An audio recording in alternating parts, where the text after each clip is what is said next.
समन्ता चक्रवालेषु अत्रा गच्छन्तु देवता सद्धम्मं मुनिराजस्य सुनन्तो सग्गमोक्खदं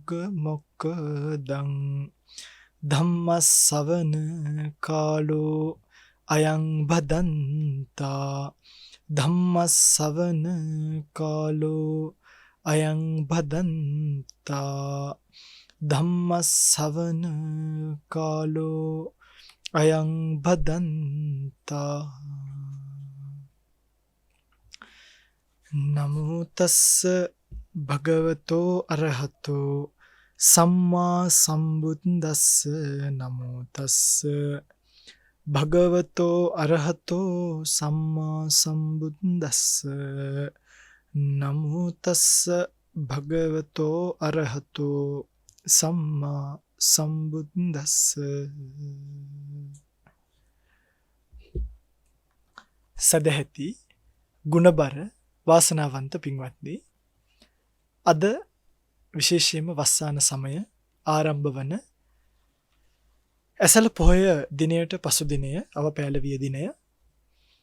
ඔබ දන්නවා සෑම වසරකම සුජාත පුත්‍ර ජාත්‍යන්තර විපස්සනා භාවනා මධ්‍යස්ථානය වසාන පින්කම විශේෂයෙන්ම දායකයන් කෙරෙහි අනුකම්පාවෙන්, ශ්‍රාවකයන් කෙරෙහි අනුකම්පාවෙන් ඔවුන්ට පිළිවෙත් පුරා ගන්න පුළුවන්, කුසල් වඩා ගන්න පුළුවන් කාලයක් බවට පත් කිරීමට නිරතුරුවම උත්සාහයක යෙදෙනවා. නමුත් ඒ වස්සාන සමය කියලා විශේෂත්වයක් නැහැ. ඇත්තටම හැමදාමත් ප්‍රතිපත්තියට ඊටාම සෙනෙහසින්, ගෞරවයෙන්, කරුණාවෙන්, මෛත්‍රියෙන් අවවාද අනුශාසනා ලබා දෙන අප භාවනා මධ්‍යස්ථානයේ වැඩවසන සියලුම ස්වාමීන් වහන්සේ එකතු වෙලා මෙවර වස්සාන සමයත් ඔබේ ආමිෂයෙන් ප්‍රතිපත්තියෙන් ශක්තිමත් කරලා විශේෂ පින්කම් මාලාවකට ඔබ යොමු කරලා නිර්වාණගාමී ප්‍රතිපදාවේ යුක්ත කරවන්නට, අනුයුක්ත කරවන්නට උත්සාහ කරමින් ඉන්නවා. ඒ අනුව විශේෂම වස්සාන සමයේ උදෑසන භාවනා කාලයක් පැයක 4:00 ඉඳන් 5:00 වෙනකන්, ඒ වගේම සෑම වස්සාන මාසය පුරාවටම සෑම දිනයකම විශේෂ වස්සාන ධර්ම දේශනාවක් සිද්ධ කිරීමට අප බලාපොරොත්තුවෙන් ඒ සඳහා අවස්ථාව සලසා ගත්තා. එනිසා අදින් මත්තට ඔබට සෑම දවසකම සවස් කාලයේ ධර්ම දේශනාවක් ශ්‍රවණය කරන්නට ලැබෙනවා. මේ සියලුම දේශනා අලුතින් පටිගත කරන දේශනා. එනිසා සෑම වෙලාවකදීම අලුත් ධර්ම කාරණාවක් ඔස්සේ සමාජීය වස්සාන කාලය පුරාවටම අනන්ත ප්‍රමාණ ධර්ම කරුණු රසක් පරාසයක පිහිනමින් දේශනා කරන්නට බලාපොරොත්තු වෙනවා. විශේෂයෙන්ම සිහිපත් කරන්න ඕනේ අද දවසේ මේ දේශනාව සඳහා දායකත්වයෙන් කටයුතු කරන්නේ සජිනී නිරාශාද සිල්වා කියන පින්වත් සහෝදරිය විසින් බව දක්වලා තියෙනවා. මේ උතුම් ධර්ම දානියගේ දෙමව්පියන් ඇතුළු සියලු ලෝක සත්වයාගේ ධර්ම අවබෝධය වීම පිණිසම හේතු වේවා කියලා ප්‍රාර්ථනා කරගෙන ඇය මේ උතුම් පින්කම සිද්ධ කරන බව දක්වලා තිබ්බා. පින්වත්නි, ඇයට ඇගේ බලාපොරොත්තු සියල්ල ආකාරයෙන් මිශ්‍ර සිද්ධ වේවා කියලා ප්‍රාර්ථනා කරමින් විශේෂ මතක් කිරීමකුත් කරන්න ඕනේ. මේ වස්සාන සමය පුරාවටම සුජාත පුත්‍ර භූමිය වැඩ වාසය කරන බොහෝමයක් භික්ෂුන් වහන්සේලා, සිල් මෑණිවරුන් වහන්සේලා, ඒ වගේම පැවිදි වීමට අපේක්ෂාවෙන් ඉන්න පුතුන්, පැවිදි වීමට අපේක්ෂාවෙන් ඉන්න දියණිවරු, සිල් මාතාවන් බවට පත්වීමට අපේක්ෂාවෙන් ඉන්න දියණිවරු, මේ සියලු දෙනාට මේ සෙනසුනේ වැඩ වාසය කරන තිරසන් සතාගේ පටන් හැම දිනෙකටම කැපකරුවන්ට මේ හැම දිනෙකම වස්සාන මාසය උපස්ථාන කළ රැක බලා ගන්නට සුජාත පුත්‍ර භාරකාර මණ්ඩලය විශේෂයෙන්ම මේ අවුරුද්දේ සූදානම් සිටින ලක්දිව සිටින ඔබ සියලු දෙනාම එකතු කරගෙන, ඉතින් ඒ අතරතුර මතක් කළ යුතු දෙය තමයි මේ වස්සාන සමය පුරාවටම විවර කරගත් සිතින් සුජාතපතුන් වහන්සේලාට මේ පිළිවෙත් පුරන පින්වත් ස්වාමීන් වහන්සේලාට උපස්ථාන කිරීමට තමන්ගේ සිත බොහොම වගකීමෙන් මෙහෙवला ඒ සඳහා අවස්ථාව සලසගෙන ප්‍රධාන වශයෙන් කටයුතු කරන්නේ හැමදාමත් අපට අම්මික් වගේ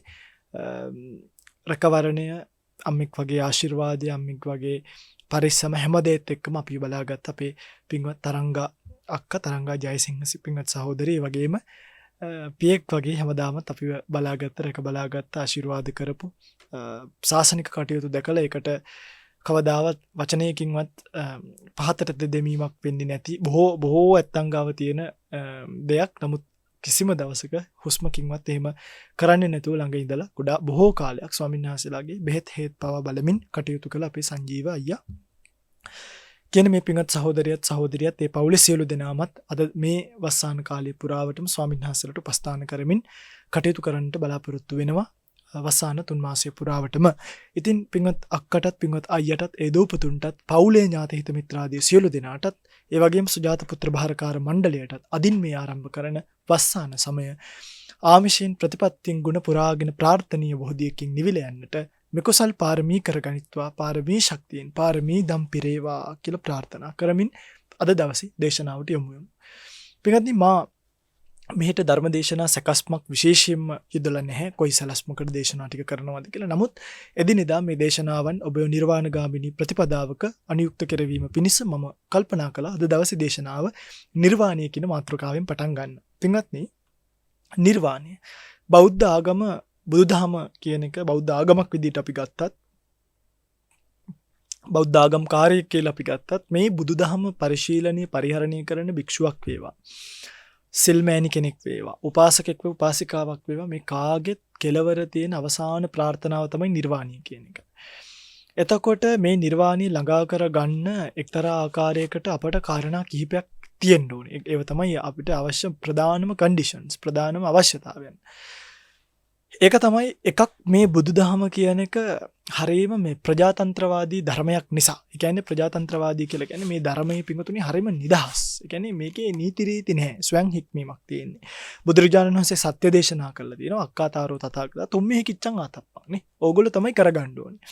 එතකොට බුදුදහම අදහන මිනිස්සු මෙච්චර නපුරු වෙයි සමහරව අහනවා. බුදුදහම අදහන මිනිස්සු මෙච්චර නරකයි සමහරව අහනවා. ඒකට හේතුව තමයි භාග්‍යතුන් වහන්සේගේ ප්‍රජාතන්ත්‍රවාදී ධර්මය ස්වයං හික්මීම පිණිස දේශනා කරපු ධර්මය මේ මිනිසුන්ට ස්වයං හික්මීමක් ඇති කරගන්න තරම් ප්‍රඥාවක් නැතිකම. නැතෝ මේක ධර්මීය අඩුවක් නෙමෙයි. හරි? ඒක තේරුම් ගන්න ඕනේ. අපි ඒක හරියට මේ වගේ වෛද්‍යවරයෙක් යම් බෙහෙත් තුණ්ඩුවක් ලේලා දුන්නාම ලෙඩා ඒක බිව්වේ නැත්නම් ඒක වෛද්‍යවරයාගේ වරදක් නෙමෙයි ලෙඩාගේ වරදක්. අන්න ඒකයි බුදුරන් වහන්සේ දේශනා කරපු ධර්මයේ හැමෝටම එක වගේ ගියේ නේ. සමහරුන්ට මේ ධර්මයේ තේරුනේ නේ. සමහරු මේ ධර්මයේ තේරුම් අරගෙන මේකෙන් එතර වෙලා ගියා. ඒක වෛද්‍යවරයාගේ ප්‍රශ්නයක් නෙමෙයි. මොකද උන්වහන්සේ තමයි මේ ලෝකෙට පහළ වෙච්ච ශ්‍රේෂ්ඨතම වෛද්‍යවරයා. උන්වහන්සේ තමයි මේ ලෝක තත්ත්වය ඇති තතු ඒ ආකාරයෙන් කියපු කිසිම දෙයක් වහපු නැති තථාගත ධර්මය. ඉතින් මේ භාග්‍යතුන් වහන්සේගේ ධර්මය පරිහරණය කරලා කෙනෙක්ට එයින් ප්‍රතිඵලයක් නැහැ කියලා කියන්නේ ඒක ධර්මයේ වරදක් නෙවෙයි. මොකද ස්වාක්ඛාත ධර්මය මේක පරිහරණය කරපු කෙනා වැරදියට පරිහරණය කරලා තියෙන නිසා තමයි ප්‍රශ්නේ වෙලා තියෙන්නේ. ඒ නිසා මේ ප්‍රජාතන්ත්‍රවාදී ධර්මය කිසිම කෙනෙක්ගේ අර නීති රාමුවකට යටත් වෙන්නේ නැති නිසා අපි ඇත්තරම පහුගිය කාලෙක ඔයගලන්ට මතක ඇති මේ ව්‍යසනී එක දිගටම පෘථග්ජනයන්ගේ අතරපත් වෙලා මේක විනාශ වෙනවා දකින්න බැරි කමටම අර පහුගිය කාලේ අපි ත්‍රිපිටක සංරක්ෂණ පනත කියලා මාතෘකාවක් ගැන කතා කරා. නමුත් මේ මන් දන්නේ නැහැ දුරදක්නා නුවණක් නැති ඇතැම් භික්ෂුන් වහන්සේලාගේ මැදිහත් වීම ඇතැම් මිනිසුන්ගේ මැදිහත් වීම නිසා ඒක යම් තාක් කාලයකට පස්සට ගිහිල්ලා තියෙනවා. නැවත කවද කොතනකදී ඒක ඇදෙයිද කියලා කියන්න බෑ. මොකද සිංහල බෞද්ධ නායකයෙක්ගේ යටතේ විතරයි අපිට මේ වගේ දෙයකට පර්මිෂන් එකක් ගන්න පුළුවන් කමක් ලැබෙන්නේ. නමුත් අද වෙනකොට ඒ පදනම කුමක් හේතුවක් නිසා සිංහලයා අතර බෞද්ධ අතර කැඩමින් පවතින නිසා නැවත එවන් අවස්ථාවක් යෙදේවිදෝ කියන සැකයනම් ඇති වෙනවා. ඉතින් ඒකට මේ ශාසනයේ පසුබස්වපු විපාකයට හැම දිනෙකටම ඒකට හා හෝ කියපු අත උස්සපු හැම දිනෙකටම ඉතින් ඒකට නම් වග කියන්නේ වෙයි. ඒක තමයි ඇත්ත කතාව. ඒකසේ නමුත් මේ ධර්මයේ පවතින රාජ්‍යයක් අපිට අවශ්‍යයි. මේ ධර්මයේ පරිහරණය කරන්න පුළුවන් මේ ධර්මයේ තියෙන දේවල් කරන්න පුළුවන්. උදාහරණයක් ගන්නකො අපි ගත්තොත් සෝසානිකංගය කියලා දුතාංගයක් තියෙනවා. මේ නිවන සහ නිවන් දකින්න අවශ්‍ය කරන කන්ඩිෂන් සහ නිවන කියන්නේ මොකක්ද කියන එක අපි කතා කරන්නේ. ඒතර සෝසානිකංගයේ තියෙනවා මේ භික්ෂුවකට පුළුවන් සොහොනකට ගිහිල්ලා රැයක් එළි වෙනකන් ගත කරන්න. දැන් අපේ ලංකාවේ තුලේ ඔන්න ඕක අපිට කරන්න පුළුවන්. හරි?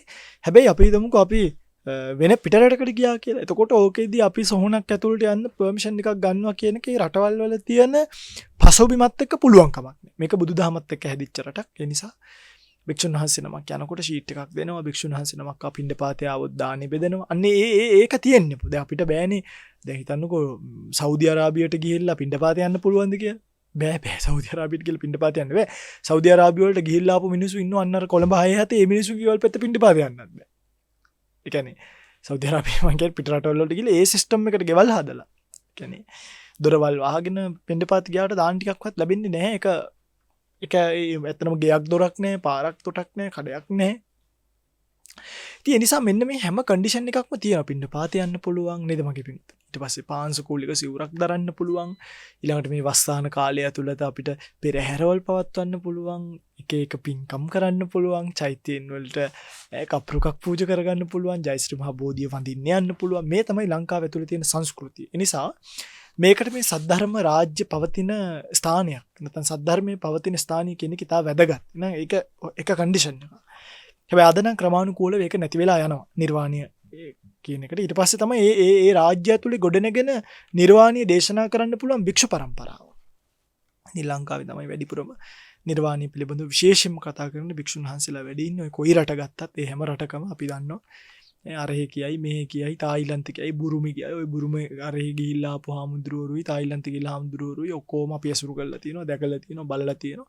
ඇතැම් භික්ෂුන් වහන්සේලා හැර සමහරු පරියප්තියෙන් මාන්නෙන් මත් වෙලා ඇවිල්ලා තියෙනවා.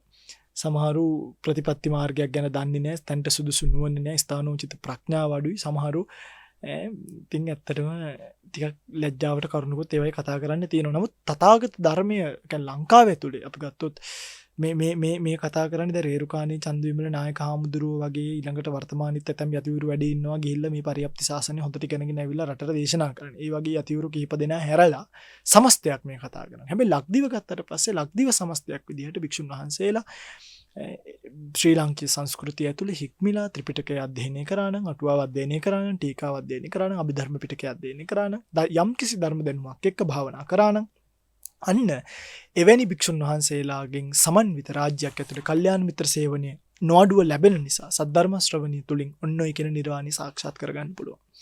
ඒ නිසා මේක ස්ථාවරත්වය රටක ඊට පස්සේ බුදුදහමට ඒකේ තියෙන ප්‍රමුඛතාවය ප්‍රයොරිටි එක අපි කියන්නේ.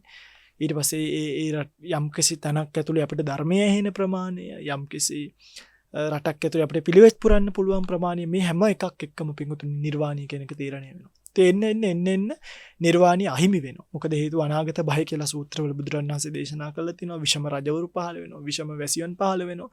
ඊට පස්සේ විෂම භික්ෂුන් වහන්සේලා පහළ වෙනවා. මෙන්න මේ වගේ කාලයක් ඇතුළේ අපිට කවදාවත්ම තථාගත ධර්මය අවබෝධ කරගන්න පුළුවන් කමක් නැහැ. ඒ නිසා ඔන්න ඕක මතක තියාගෙන අපි යමු නිර්වාණය කියන්නේ කුමක්ද කියන එක පිළිබඳව තව ටිකක් ගැඹුරින් අධ්‍යයනය කරන්න. පින්වත්නි, මේ ලෝකේ පවතින සෑම සංස්කාරයක්ම අනිත්‍යයි. පේන්න තියෙන ගස් ගල් කඳු මිනිස්සු මේ කිසිම එකකට ස්ථීරව පවතින්න පුළුවන් කමක් කවදාවත් නැහැ. ස්ථීරව පවත්ව ගන්න කිසිම දෙයක් පුළුවන් කමක් නැහැ කියන එක අපි විතරක් නෙවෙයි පිඟුතුනි. දැන් සමහරක් වෙලාවට මේ ලෝකය ගින්නෙන් ගිනි ගන්න වෙලාවල් තියෙනවා.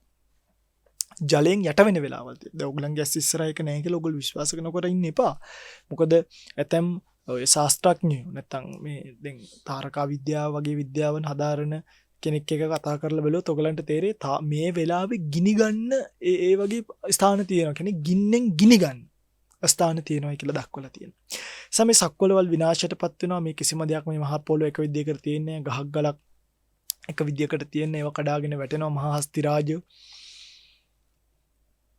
ඇදගෙන වැටිලා මැරෙනවා. මිනිස්සු අපවත් මැරිලා යනවා. හාමුදුරුවෝ අපවත් වෙලා යනවා. භාග්‍යතුන් වහන්සේ පිරිනිවන් පෑවා. මහරහතුන් වහන්සේලා පිරිනිවන් පෑවා. පසේ බුදුවරු පිරිනිවන් පෑවා. ජීවිතං උදයාත්තං සූර්යෝ වියදාවති. ජීවිතය කියන්නේ හරියට උදේ පායන සූර්යයා වගේ. හවස් වෙනකොට බැහැගෙන යනවා වගේ. ඉපදීමත් එක්ක නැගෙනහිරින් ඇවිල්ලා මරණයත් එක්ක බටහිරින් යනවා කියලා කියනවා. හරි. උදේට පිපෙන මල හවසට පරවෙන්නේ යම්සේද, උදේට පායන සූර්ය හවසට බැස යන්නේ යම්සේද. ඉපදනා වූ මිනිසයා ක්‍රමානුකූලව පිඟුතුනි මරණය ගාවට යනවා. මේක තමයි ලෝකේ තියෙන අනිත්‍ය ස්වභාවය. මේ ලෝකේ වෙනස් වෙන්නේ නැති දෙයක් කොහෙවත් නැහැ.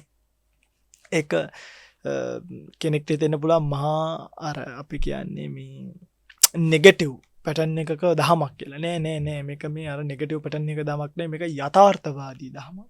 මේක සර්ව අසුභවාදී නෙමෙයි. මම දැක්ක ඊපෙරේද කෙනෙක් කියන බුදුදහම මේ සර්ව අසුභවාදී. මිනිසුන්ගේ ජීවිතේට ඒක පාරක් කෙල්ල කරා. මිහිඳුහාමුදුරුවෝ ඇවිල්ලා අර බුදුහාමුදුරුවෝගේ දුක කියලා මේ හොදට ඉන්න මිනිසුන්ව දුකටපත් කරා. උපාසකම්මලා පන්සල් ගියාම එන්නේ මූණ මලෝගෙන කියලා කිව්වා. ඉතින් ඇත්තටම මූණ මැලවෙන්න ඕනි මේ ලෝකේ තියෙන යථාර්ථය දැක්කහම. මොකද ඔය කාටත් තේරේ ජීවිතය අවසාන කාලෙදී මේක සර්ව අසුභවාදී නෙමෙයි, සර්ව සුභවාදීත් නෙමෙයි. මේක යථාර්ථවාදී දහමක් කියන කරා. Realistic view. අපි කියනවා යථාර්ථවාදී කියලා. යථා භූතං පජානාති. එවැනි පාලියෙන් කිව්වේ යථා භූතය දැන ගැනීම. අන්න ඒකට තමයි කිව්වේ බුදුරජාණන් වහන්සේ ධර්මය කියලා. මෙන්න මේ ධර්මය යථාර්ථවාදී ධර්මයේ තියෙන යථාර්ථයක් තමයි ලෝකය කියන එක අනිත්‍යයි කියන්නේ. ලෝකය කියන එක නිට්ටය නෑ. ලෝකය කියන එක ස්ථිර නෑ. ලෝකය කියන එක සාරවත් නෑ. ඒ සාරවත් නැති ලෝකයේ පැවතින යම්කිසි පැවැත්මක් තමයි සත්වයා කියලා කියන්නේ. අපි ගමු දැන් මම ගත්තොත් මාව ගන්නකෝ ඕගොල්ලෝ ගන්නකෝ. මේ ස්ථීර නැති ලෝකයේ පවතින පැවැත්මක්. එහෙනම් අපි තේරුම් ගන්න ඕනේ මේ ලෝකයට අයිති කෙනෙක් විදියට මගේ පැවැත්මත් ස්ථීර නෑ කියන එක. හරි? මගේ පැවැත්මත් ස්ථීර නෑ. නමුත් මට ටික කාලයක් ජීවත් වෙනවා වගේ දැනෙනවනේ. පොඩි කාලේ ඉඳන් දැන් අවුරුදු 30ක් 29ක් විතර වෙලා තියෙනවා. ඊට පස්සේ අපි ගත්තාම තව 30ක් විතර ඕනනම් අතරමඟ මැරුන් නැති වුණොත් අපවත් උනේ නැති වුණොත් වැඩ ඉන්න පුළුවන් නේ. එතකොට මෙන්න මේ පොඩි කාලයේ ජීවත් වීම පිණිස හරි අපි ගන්න මහන්සිය බලන්න. දැන් ගඟක් ගන්න පින්වතුනි. ගඟක් පටන් ගන්න තැන ඉඳන් අපි කැලණි ගඟ. කැලණි ගඟ පටන් ගන්න තැන ඉඳන් මහා මුහුදට වැටෙන තැන දක්වාම එකම ගඟක් නෙමෙයි ගලන්නේ. අද අපි කියනවා කිලෝමීටර් මෙච්චරක් දිගයි කැලණි ගඟ. දැන් ඔය පිංගුතුල හිතන්න කැලණි ගඟේ මුලට වැටෙන වතුර ටික ස්ථීරවම මුල තියෙන්නේ. ඒක සංතතියක් විදියට ගලාගෙන ගිහිල්ලා මුලට වැටෙන ටික මැද නෑ ටික වෙලාවකින් මැදට වැටෙන ටික අග නෑ ටික වෙලාවකින් අගට වැටෙන ටික මුහුදට යනකොට උඩින් තව වතුර ටිකක් එනවා. කුල්පතකින් හරි වැස්සෙන් හරි. ඔය ගලන ස්වභාවයට තමයි අපි අර කිලෝමීටර් මෙච්චරයි මේ ගඟ තියෙන්නේ කියලා කිව්වට මේක ස්ථීර ගඟක් නෙමෙයි මේක ගලමින් පවතින ගඟක්. ඒ වගේ ඉපදුනා වූ මිනිස්සයා මැරෙනකන් ජීවත් වෙනවා කියලා අපි කිව්වට මේකේ අර පොඩි කාලේ හිටියේ ධම්මවිජය ස්වාමීන් වහන්සේගේ පොඩි කාලේ නෙමෙයි ලොකු වෙනකොට තිබ්බේ. ඒ ලොකු කාලේ නෙමෙයි මේ වෙනකොට තියෙන්නේ. අද නෙමෙයි හෙට වෙනකොට තියෙන්නේ. හෙට නෙමෙයි තව අනිද්දා වෙනකොට තියෙන්නේ. අනිද්දා නෙමෙයි තව අවුරුදු 10කින් බලනකොට. තව අවුරුදු 20කින් මීටත් වෙනස්. තව අවුරුදු 25කින් 30කින් මීටත් වෙනස් මගේ පිටුත. හරි මෙන්න මේ වෙනස් වීම කියන එක අපේ ජීවිතේ කවදත් වෙනවද මේ රූප කලාප ගත්තත් එච්චර ලොකු කාලයක් නෙමෙයි පිටින් දැන් අපි හිතන්නේ මේක ගොඩාක් වෙනස් වෙන කල් ගන්නවා කියලානේ. එහෙම නෙමෙයි. මේ සන්තතිය ගැන ධර්මයේ තියෙනවා මේ රූප සන්තතිය චිත්ත සන්තතිය ගැන රූපය කියන එකට අවශ්‍ය චිත්තක්ෂණ 17යි කියනවා. එහි පිල්ලමක් ගහනකොට චිත්තක්ෂණ ලක්ෂ කෝටි වාරයක් පහළ වෙනවා.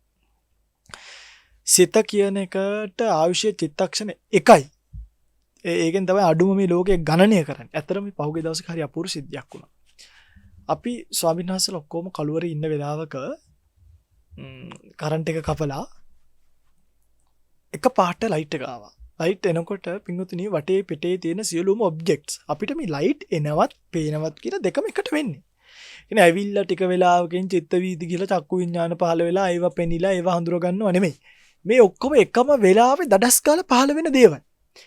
අපි කල්පනා කරා සයන්හසල අපි ඔක්කොම එකට එකතු වෙලා කතා කරගත්තේ මේ වෙලාවේ මේ විඥාන පැවැත්මේ ස්පීඩ් එක කොච්චරක්ද කියන එක. මේකේ වේගවත් බව බලන්න මගේ පින්වතුනි.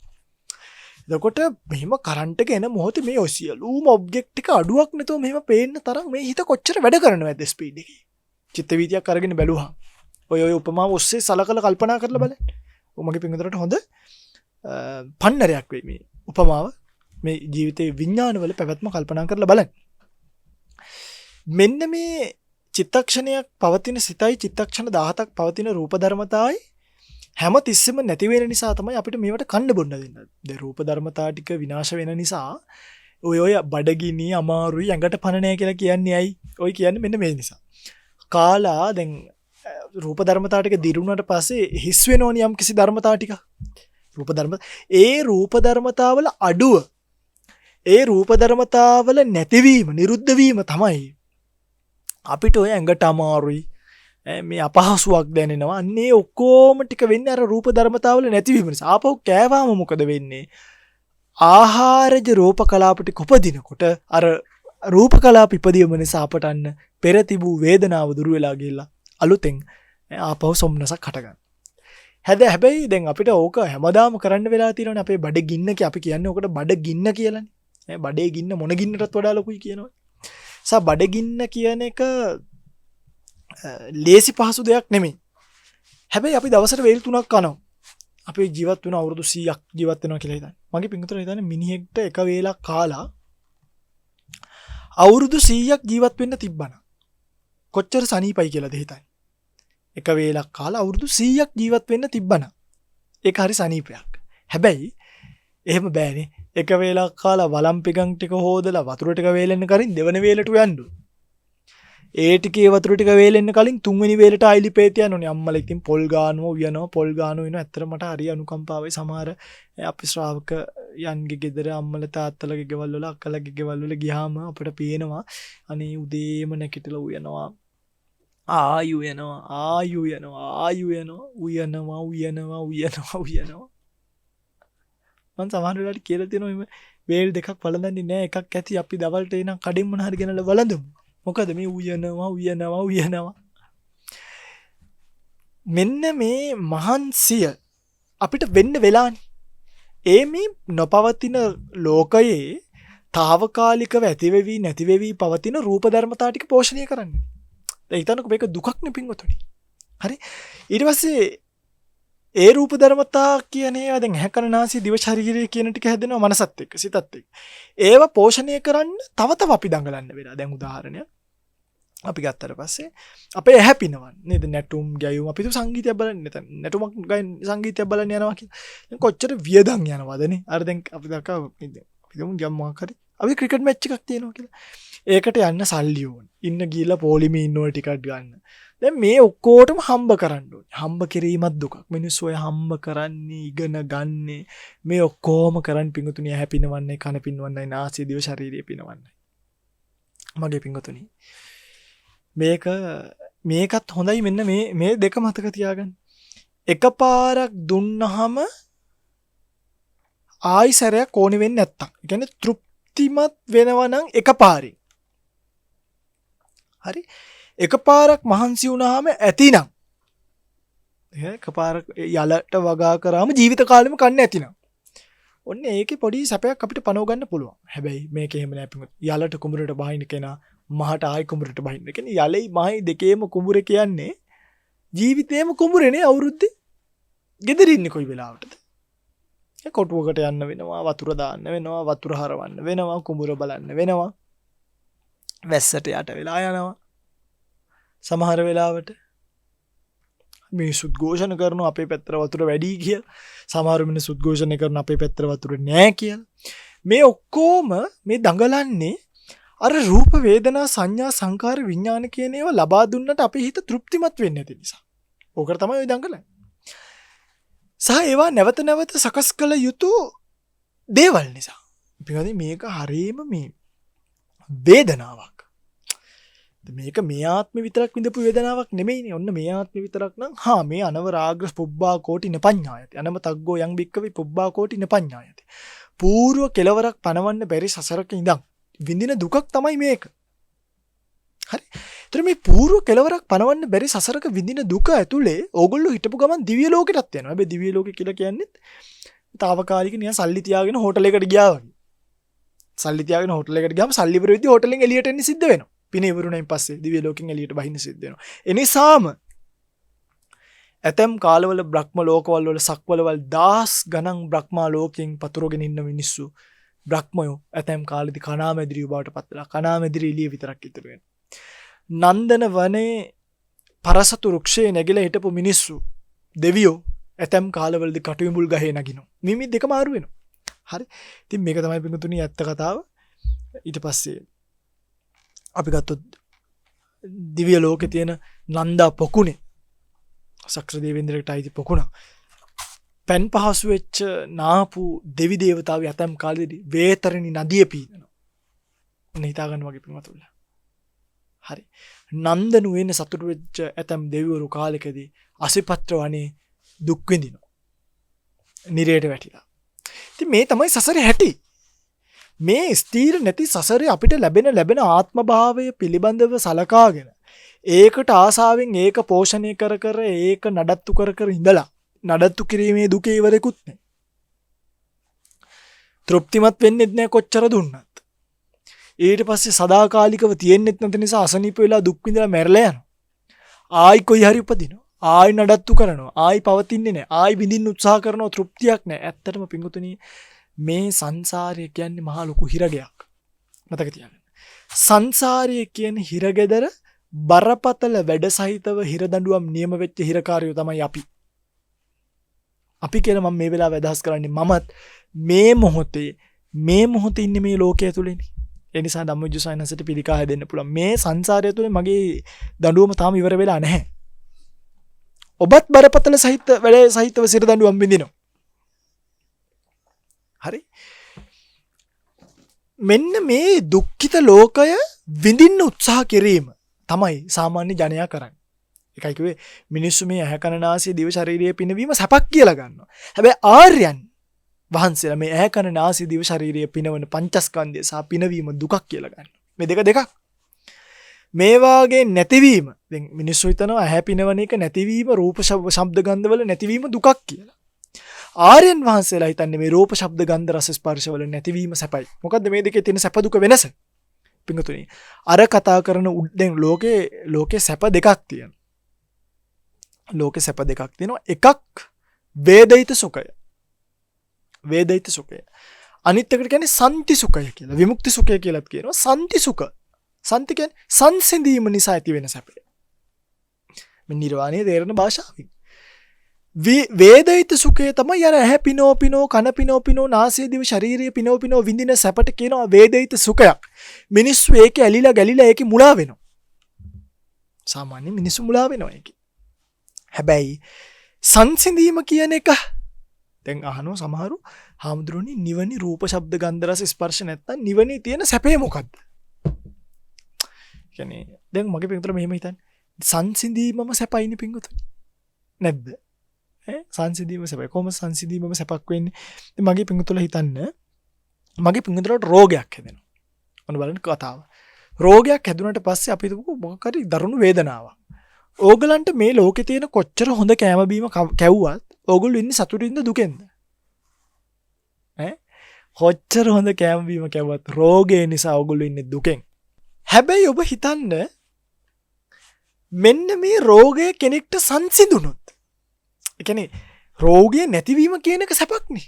ඒ නිසා මිනිස්සු තමන්ගේ රෝගය හොඳ කරගන්න උත්සාහ කරනවා මිසක් කන්න බොන්න උත්සාහ කරන්නේ. සංසිඳීම සැපක්. යම්කිසි වෛද්‍යවරයෙක් ඇවිල්ලා කිව්වොත් මේක අපි කාටවත් හොඳ කරන්න බෑ කියලා මේ මුළු ලෝකෙම කියලා තියෙන වෙලාවක කෙනෙක් කිව්වොත් අන්න අතන නම් හොඳ වෙදෙක් ඉන්නවා යා නම් හොඳ කරනවා මේක කිව්වොත් මගේ පිංගුතුල අර ඔක්කොම දමල ගහලා ඒ වෙද මහත්තයා ඉන්න තැනට කොච්චර ඈත උනත් දුවගෙන යන්නේ මොන දුක හරි විඳලා මේ ලෙඩ රෝග වලින් සංසිඳුණයින් පස්සේ ලැබෙන සැපය හොයාගෙන සංසිඳීම සැපයක්. ඔබ රෝගයක් හැදිලා ඉන්න මිනිස්සෙක් වගේ සංසාරය කියන රෝගය ඔබට වැළඳිලා තියෙන්නේ. වෘකය රැලකට මැදි වෙච්ච කෙනෙක් ඒ වෘකයන්ගෙන් මිදීම සැපක්. ඒ බේරිලා දුවන එක සැපක්. ඔබ දුක කියන වෘකය රැලට මැදි වෙච්ච අය. ඡණ්ඩ මෘගය නැත්නම් ඡණ්ඩ අපි කියන්නේ මේ මෘග සංඥාව කියන මෘගය කියන්නේ ඔය කොටි වලස්සු සිංහයෝ ඒ වගේ තැනකට වට වුණොත් කෙනෙක්. ඉගතුනි. ඕගොල්ලෝ රූප ශබ්ද ගන්ධ රස ස්පර්ශ නැත්නම් කෙලස් කියන මේ ඡණ්ඩ මුර්ගයන්ට කොටුවෙච්ච අහුවෙච්ච කෙනෙක්. බලන්න ඔබට සංසාරයේ කියන දුක වැළඳිලා තියෙන රෝගය. ඔබ කෙලස් කියන සිව්පාවන්ට මේ ඝෝර සිව්පාවන්ට යටවෙච්ච කෙනෙක්. ඔබ දුක කියන වෘකයන්ට මැදි වෙච්ච කෙනෙක්. ඔබ මේ සංසාරයේ කියන හිරගෙදරට වැටිච්ච කෙනෙක්. මේ දුක කියන ළිඳ ඇතුළට වැටිච්ච කෙනෙක්. ඔබ ශාරීරිය නඩත්තු කිරීම කියන බරපතල වැඩ සහිත හිරදඬුවමට යටත් වෙච්ච කෙනෙක්. දඩයකට යටත් වෙලාව. පෙරදී මේ ශාරීරිය නඩත්තු කරන කියන දඩෙන් බරපතල වැඩෙන් ඔබ නිදහස් වුණොත්.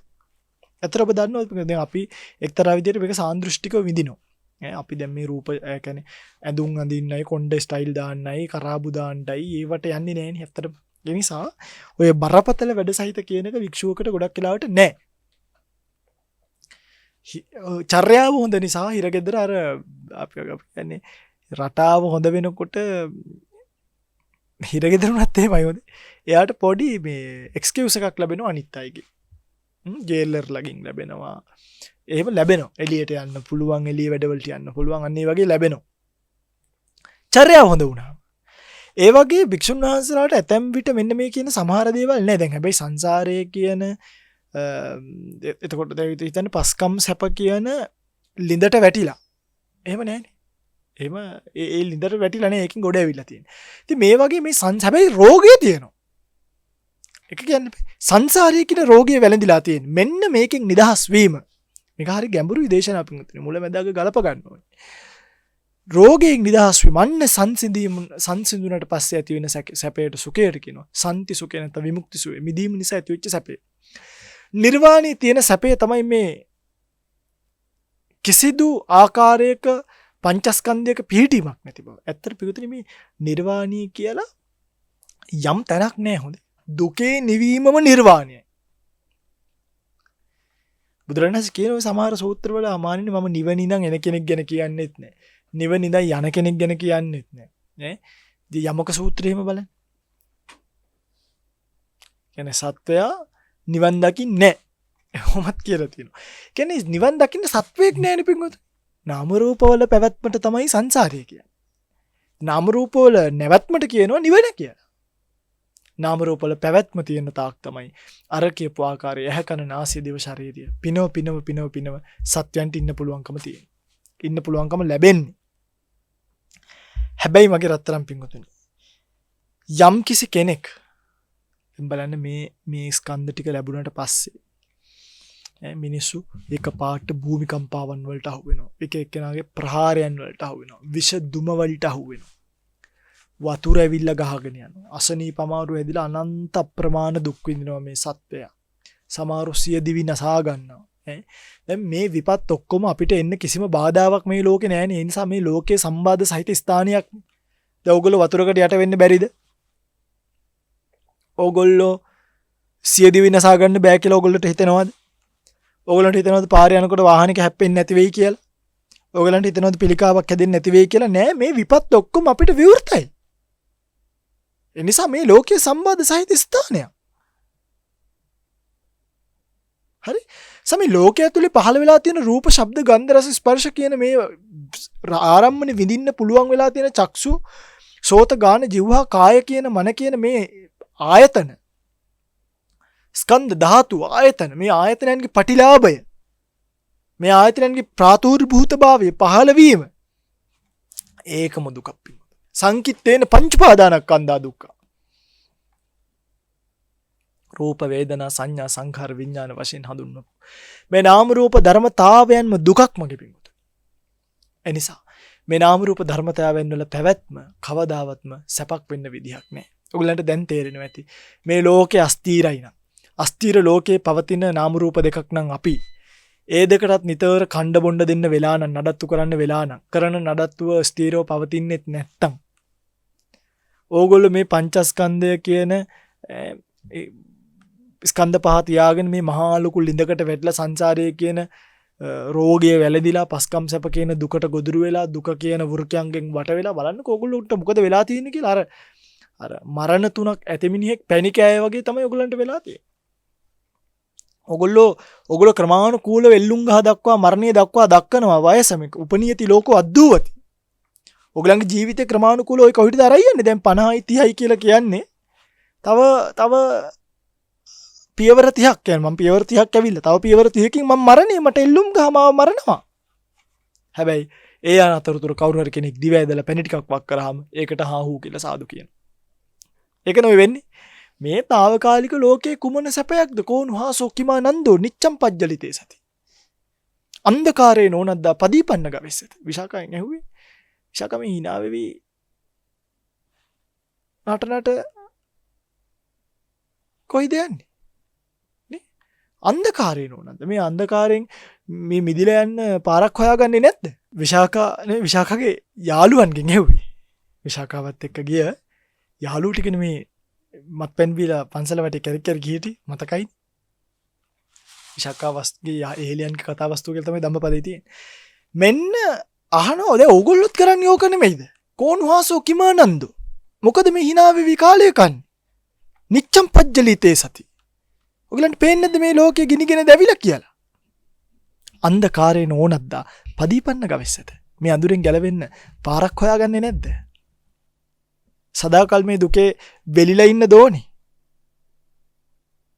එහෙනම් අස්තිර ලෝකේ අස්තිර ජීවිතේ නඩත්තු කරන දායකයෝ දාසයෝ බවට පත් වෙලා මේ හිරගෙදර හිරකාරයෝ බවට පත් වෙලා ඉන්නේ. පින්වතුනි ඔබ ඔය හිටගෙන ඉන්නේ අපායේ කියන දොරටු දෙක උඩ. ඕක ඇරුණොත් ඔයගොල්ලෝ අපායේ. පොඩ්ඩක් උඩ පැන්නොත් දිව්‍ය ලෝකයේ කියන බාරක එල්ලෙන්න පුළුවන්. ඊටත් උඩ තියෙනවා බ්‍රහ්ම ලෝකයේ කියන බාරක. දැන් කොයි දෙල්ලෙන් හදන්නේ? දැන් ඔයගොල්ලෝ හදන්නේ මොකක් කරන්නද? ඔහොම හිටගෙන හිටියොත් දොරවල් දෙක ඇරිච්ච ගමන් අපායයි. උඩ පැන්නොත් එල්ලෙන්න පුළුවන්. හැබැයි විශ්වාස කරන්න පින්වතුනි එල්ලිලා හැමදාම ඉන්න බෑ. අත් දෙක ටික කාලෙකින් රිදෙනකොට පල්ලෙහාට වැටෙනවාමයි. එනිසා ඔබ කරන්න ඕනි ඔය උඩ තියෙන දිව්‍ය ලෝකයේ කියන බාරක එල්ලෙන්නවා. ඊට උඩ තියෙන බ්‍රහ්ම ලෝකයේ කියන බාරක එල්ලෙනවා. මේ භවරාග අනුශය කියන එක ප්‍රහීන කරන්න. යට තියෙන අපාය ගැන මේ ඔක්කොම ගැන සංවේගය උපදවලා ඔය දොර උඩින් පැත්තකට අයින් වෙන්න. අන්නේ අයින් වීමට කියනවා නිර්වාණය කියලා. ලෝක තත්වයෙන් එළියට යන්නේ. චිත්ත චෛතසික රූප කියන සතර පරමාර්ථ ධර්මයන්ගෙන් තුනක් වෙච්ච ලෝකයේ නිබ්බාන කියන සසු පරමාර්ථ ධර්මය. සමහරු කියනවා නිවන කියලා එකක් නෑ. ක්ලේශයන්ගේ නිවීම නිවනයි කියලා. නෑ. ක්ලේශයන්ගේ නිවීම විතරක් නෙමෙයි ස්කන්ධයන්ගේ නැතිවීමත් නිවන. ඔය ඒක කියන්නේ අර විභංග ප්‍රකරණේ තියෙනෝනේ තත්තකතම අසංකතා ධාතු රාගක්කයෝ දෝසක්කයෝ මෝහක්කයෝ අයං උච්චති අසංකතා ධාතු කියලා. කියන්නේ අසංකත ධාතුව කියලා කියන්නේ මොකද්ද? රාගක්කයෝ දෝසක්කයෝ මෝහක්කයෝ. ඔයගොල්ලෝ අහලා තියෙන රාගක්කයෝ නිබ්බානං. දෝසක්කයෝ නිබ්බානං. මෝහක්කයෝ නිබ්බානං. අහලා තියෙනවද? මේ රාගක්කය එතකොට කෙලෙස් ධර්මයන්ගේ නැතිවීමද නිවන? නෑ. රාගයන්ගේ ඡය වීම විතරක් නෙමෙයි නිවන. ද්වේෂයන්ගේ ඡය වීම විතරක් නෙමෙයි නිවන. මේක පැහැදිලිවම හොඳට ධර්මාර්ථය බලන්න. මේ අසංකත ධාතුවට පැමිණ රාගයන්ගේ ඡය වීමක් පේනවා. ඒ කියන්නේ එතනදී රාගයන්ගේ ඡය වීමක් තියෙන්නේ නේ. නැතුව මේ තමන්ගේ හිතේ තියෙන ලෝභයේ ඡය වීමම විතරක් නෙමෙයි නිවන. ඒක ක්ලේශ පරිනිර්වාණය වෙන්න පුළුවන්. රහතන් වහන්සේට ක්ලේශ පරිනිර්වාණය වෙනවනේ. ස්කන්ධ පරිනිර්වාණය පස්සේනේ වෙන්නේ. සෝපාදිශේෂ නිර්වාණය, අනුපාදිශේෂ නිර්වාණය. ධාතු. ඒතර හිතන්න මේ නිර්වාණය කියලා බුදුරජාණන් වහන්සේට අදහස් කරන්න උවමනාම උනේ බුදුරජාණන් වහන්සේ පෙන්වුවෙම හිතේ තියෙන කෙලෙස් ධර්මයේ නැති කිරීමක් විතරක් නෙමෙයි. නැවත මේ චිත්තචෛතසිකයන්ගේ හට ගැනීම රූප ධර්මතාවල හට. ඒකට තමයි කේවඩ සූත්‍රයේ ගාතාවක් තියෙන්නේ. විඥානං අනිදස්සනං අනන්තං සබ්බතෝ පබං. එත්තාපෝච්ච පටවීච තේජෝ වායෝ නගහදති. මේකේ පටවියාපෝ තේජෝ වායෝ නේ. එත්ත නාමංච රූපංච අසේසං උපරුජ්ජති. නාම රූපයෝ ඉතිරි නැතුව නිරුද්ධ වෙනවා. විඥානස්ස නිරෝධේන එත්තේසං උපසං. කියනවා විඥාණයෙන් මේ සත්වයක් සසරට යන්නේ විඥාණයෙන්නේ. විඥානයේ නැවත හටගත්තේ සත්වයා සසරේ. බුදුරණන් වහන්සේ මෙතන දෙන විඥානස්ස නිරෝධේන එත්තේතං. මෙන්න විඥානී නිරුද්ධ කරාට පස්සේ තමයි නිවනට පිවිසෙන්නේ සත්වයා. ඒ කියන්නේ මොකක්ද? ඒ කියන්නේ පින්වතුනි ඇත්තට දැන් නිවන අනන්තං සබ්බතෝ පබං. ඔය ගාථාවේ අර්ථය ගන්න. අනන්තං කියලා කිව්වේ සීමාමායිපක්. ඒකට මුළු විශ්වය පුරාම පැතිරලා තියෙනවද? නෑ. එහෙම නෙමෙයි මේ අර්ථ ගන්න. ඕන තැනක නිවන තියෙන ඔබ ගාව. ඔබේ දුක්ඛිත දුක්ඛං ස්කන්ධය නිවනවද යම් තැනක ඒක නිවන. අනන්තං සබ්බතෝ පබං. මේ කියනවා සබ්බතෝ පබං කියන එකට අර්ථ තුනක් තියෙනවා අට කතාවේ ඇත්තට. එකක් තමයි සෑම තොටුපළකින් කියන්නේ ඕනම කර්මස්ථානයකින් බැහැ ගන්න පුළුවන් කියන. ඒක තමයි එක අර්ථය. දෙවෙනි අර්ථය තමයි දීප්තිමත් කියන එක. කියන්නේ සූර්යයාගෙන් චන්ද්‍රයාගෙන් දීප්තිමත් කියනවා නෙමෙයි මේ කෙලස් ධර්මයන් නැති නිසා ඒ අර්ථයෙන් දීප්තිමත්. අනන්තං සබ්බතෝ පබං. අන්න නිර්වාණී කියන එක දැන් ඔබට තේරෙනවද මගේ රත්තරන් පිංගුතුනි? මේ නිර්වාණීය කියන්නේ වෙන මොකක්වත් නෙමෙයි. සංසාරය කියන්නේ මොකද්ද? කන්දානංච පටිපාටි ධාතු ආයතනානිච අබ්බෝචින්නම් වත්තමාන සංසාරෝති පෞච්චති. ස්කන්ධ ධාතු ආයතනෙන් නොසෙඳී පැවැත්ම සංසාරයයි. එහෙනම් නිර්වාණීය කියන්නේ මොකද්ද? නිර්වාණය anu යම් තැනක මේ ස්කන්ධය නැවත හට නොගන්න ආකාරයකටපත් වූයේද එය නිර්වාණ ධාතුව නම් වේ. ඒකට කියනවා නිවන කියලා. සසර දුක යම් තාක් කෙනෙක් තේරුම් ගන්නවද ඒ තාක් යාට නිර්වාණී තියෙන සැපය පේන්න පටන් ගන්නවා. යම් තාක්ද කෙනෙක්ට සසර දුක පේන්නේ ඒ තාක් යාට නිර්වාණී සැපය පේන්න පටන් ගන්නවා. ඉතින් ඒ නිසා මේ බෞද්ධයාගේ පරම නිෂ්ඨාව අන්න එකයි මට කියන්න ඕනේ. පරම නිෂ්ඨාව තමයි නිර්වාණීය කියන එක. ඒ නිසා නිර්වාණීය පිණිස වෙහෙසෙන්න ඕනේ. නිර්වාණීය පිණිස උත්සාහ කර අතරමඟ පිංකම් කර නතර වෙලා වැඩක් නැහැ. නැවත නූපදින ස්වභාවයකට කොහොමද නැවත නූපදින් තෘෂ්ණාව නිරුද්ධ කරාම තෘෂ්ණාව නිරුද්ධ වෙන්නේ අවිද්‍යාව නිරුද්ධ කරාම. අවිද්‍යා නිරෝධයෙන් අවිද්‍යාව කියන එක අවිද්‍යා නිරෝධා සංකාර නිරෝධෝ. අවිද්‍යාව නිරුද්ධ කරාම සංස්කාර නිරුද්ධ. සංකාර නිරෝධා විඥාන නිරෝධ. සංස්කාර නිරුද්ධ කරාම විඥාන. ඒවා මේ මතු උපදින්න තියෙන අවිද්‍යාවයි දුරු කරන්නේ. දැන් තියෙන මතු උපදින්නට තියෙන අවිද්‍යාව අපි දුරු කරනවා. මත උපදින්නට තියෙන තෘෂ්ණාව අපි දුරු කරනවා මෙතනදිම. එතකොට කියනවා ඒකට අනුත්පාද නිරෝධය. හට නොගෙනම නිරුද්ධ වෙලා ගියා කියන එකට. ඒ කර්ම සියලු දේවල් අනුත්පාද නිරෝධයටපත් වුණා. ඒ නිසා නිර්වාණයට නිර්වාණී කියනවා, අසංකත ධාතුව කියනවා, අනුත්පාද නිරෝධය කියනවා. එක අර්ථකථන දුන්නත් මේකේ සරල අර්ථය. ඇත්තටම මට මේක ගැන ගැඹුරු විවරණයක් සහිතව දේශනා කරන්න පුළුවන්කම තිබ්බත් මට ඌමනාව සමස්තයකට මේ නිර්වාණය කියන්නේ මොකක්ද කියන එක තේරුම් ගන්නට උදව් උපකාර කරන්න. මං හිතන ඔබට තේරෙන්නේ නැති කියලා අවශ්‍යතාවය අනුව නිර්වාණය පිළිබඳව තවත් විස්තර දේශනාවක් කරන්න බලාපොරොත්තු වෙන ගැඹුරු විවරණයක් සහිතව අදට මේ සරල අර්ථයෙන් බෞද්ධ ආගම් කාර්යයන්ගේ නැත්නම් බුදුදහම අදහන ඕන කෙනෙක්ගේ බුදුදහම විශ්වාස කරන බුදුදහම ඉන්න ඕන කෙනෙක්ගේ පරම නිෂ්ඨාව කියන්නේ නාම රූප නිරුද්ධභාවයෙන් ලබන නිර්වාණය මිසක් මේ ලෝකයේ තියෙන මේ සනසිරිදායක හුරතල්දායක ටොපි චොකලට් කාලා සතුටු වෙන එකක් නෙමෙයි. මේ වගේ නිරුද්ධ කිරීමෙන් ලබන නිර්වාණයයි. ඒ සඳහා උත්සාහ කළ යුතුයි යන්න පැහැදිලි කරලා දීමටයි උනේ. දේශනාව ශ්‍රවණය කරපු ඔබ සියලු දෙනාට දායකත්වයේ ගත් සියලු දෙනාට ප්‍රාර්ථනීය බෝධියකින් උතුම් නිවනින් නිවීමට මේ කුසල් පාරමී වේවා. පාරමී ශක්තියක් පාරමී දහමක් වේවා කියලා ප්‍රාර්ථනා කරනවා. ඔබ නමින් මියගිය සියලු ඥාතීන් අප නමින් මියගිය සියලු ඥාතීන් මෙපින් අනුමෝදන් කරගෙන උතුම් නිවනින් නිවේවා. ප්‍රාර්ථනීය බෝධියකින් සැනසෙත්වා කියලා ප්‍රාර්ථනා කරමු. සියලු දෙවියෝ මේ පින් අනුමෝදන් කරගෙන විහෙර විහාර ගම්දන වන සෙනසුන් ආරක්ෂා කරන සියලු දෙවියෝ මේ පින් අනුමෝදන් කරගෙන දෙව්ලොව සැනසෙත්වා. දෙවියන්ද ප්‍රාර්ථනීය බෝධියකින් උතුම් නිවනින් නිවේවා කියලා සාදු කියලා ප්‍රාර්ථනාවක් ඇති කරගෙන දේශනාව අවසන් කරමු. ඔබ සියලු දෙනාට සම්මා සම්බුදු සරණයි.